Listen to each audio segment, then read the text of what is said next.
Okay, welcome to another screencast from DIYPCRepairs.net. This time I'm going to take a look at how we install Windows 7 without doing the format. The other video we've got on the channel covers how to do the full format and then clean reinstall. This time I just want to take a look at how we install without the format and the advantages of doing that. Big advantage of it is that any files, folders, photos, anything like that you've got on your current Windows install, when you install without formatting the hard drive, Windows creates a folder called Windows Old, and all your old documents, photos, videos can be found inside that folder from within your new Windows install. So I'll show you what I mean.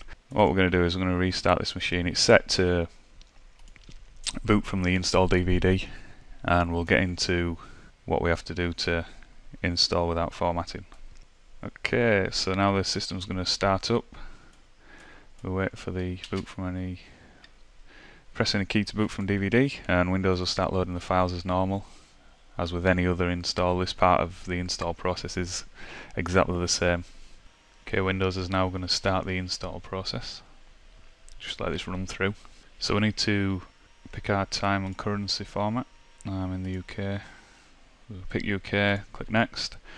Okay, this is where we get the option to install now, and that's what we're wanting to do, so we just click on install now. And that's going to start setup.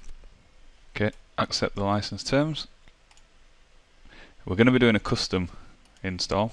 Okay, here we go. This is where we have our partitions, and you can see here that we've got partition 2's got 25 gig. That's the partition that I'm wanting to install Windows on. So all I do is I select that partition and I click next.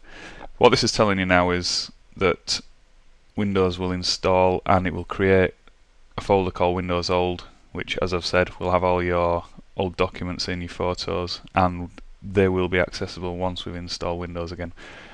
So, as I say, at this point, don't go into the format thing, just pick the drive and click OK, and this is going to install Windows. Now, there may be reasons why you want to do a full format.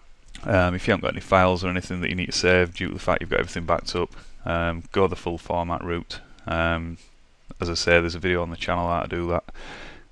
But if you find that Windows won't start or anything like that, you know, there's, for whatever reason you've got bad system files or anything like that, if you install Windows in this way, there's a good chance that you will be able to recover all your data, your documents, your photos, your videos from your old install. So this is going to take a while, so I'm going to pause the video and we'll get back to this once we get Windows installed. Okay, as the system restarts, do not press any key at this point, let it boot through. If you press the key, you'll go back again and everything will begin again. You have to go through the whole thing again. So let it boot through and let Windows start up. Okay, once we've got through the main install, the computer is going to ask us for a computer name, so we'll do that now. And then we hit next. Type a password if you want. For me at the moment, I'm just going to skip this. I'm not putting my product key in on the video. Again, you can always do this after the fact. You can activate Windows at any point up to 30 days. I'm going to use recommended settings. Check the date and times set for your region. Click next, and we're going to use a home network. Okay, Windows is just going to prepare the desktop. Okay, so now Windows has finished installing. We can now take a look at recovering our files that we had in our old Windows install. And we do that by going to Start, going to Computer. Let's just make that bigger. If we double click C drive, you'll see here that we've got Windows and Windows Old. Windows is where our Windows is currently running from, and Windows Old is our old files and folders. So if we just double click on there, you'll see that we've got users here. Now you can copy this whole folder across, but what I'm going to show you is just how you can pick and choose what we want to save. So you'll see in here that we've got a list of our folders from our last installs. We've got favourites, we've got documents and everything there. So if you open favourites up, you'll see that the favourites that we had are in there. If we look at pictures, we've got pictures in there, and also in my documents I've got my old documents. So what we're going to do now is we're going to have to take a look at how we switch these over. So I'm just going to use snap.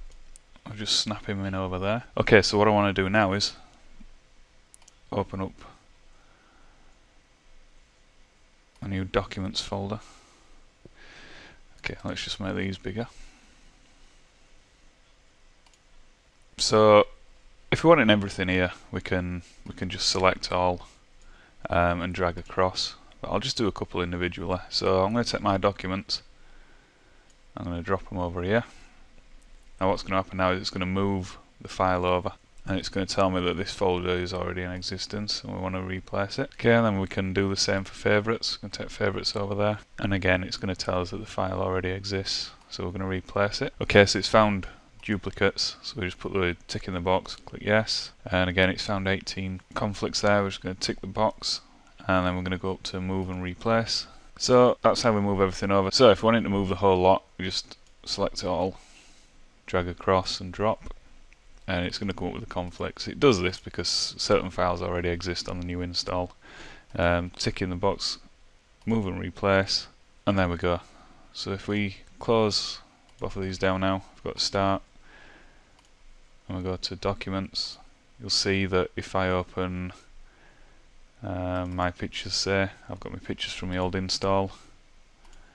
I've also got my favourites, which I think is one of the big ones. You know, it's so annoying to have to go through and re-add websites to favourite lists.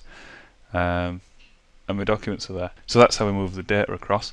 What we want to do now is, once we've taken everything out of Windows old, we can get rid of it. And the way we do this is, if we go to the C drive, right click, go to properties, you'll see that we get the C drive properties box opening up. If we left click on disk cleanup, this is going to scan the system for files that we no longer need. Okay, so you'll see that we've got a list here of files. Now if you see down here we've got cleanup system files. If we click that and then wait for it to rescan, this can take a little bit of time. Okay, so once it's finished its scan, you'll see here that we've got ticks in boxes down here. Now you'll notice here that we've got previous Windows installations, and we've got an 8 gig file there. So what we want to do is we want to tick that. In fact, you can tick everything. And there we go, we can tick everything. Now once we've done that, we click OK. Do we want to delete files? Yep. Well, that's going to do it. It's going to get rid of the Windows old folder, which is going to free up a lot of space. You know, the 8 gig. We don't want that folder sitting there once we've recovered our files from it. So we're going to delete it, get rid of it. This will finish, and we'll have our files back, and that's it. So at times you might find it better to not format a partition before you install Windows. People tend to think that formatting a hard drive before you install Windows, you know, it has to be done, it goes hand in hand, but as I've shown here, it doesn't. And if you haven't got your data backed up and you find that your Windows is corrupt, this is the way around it. So I'd like to thank you for viewing.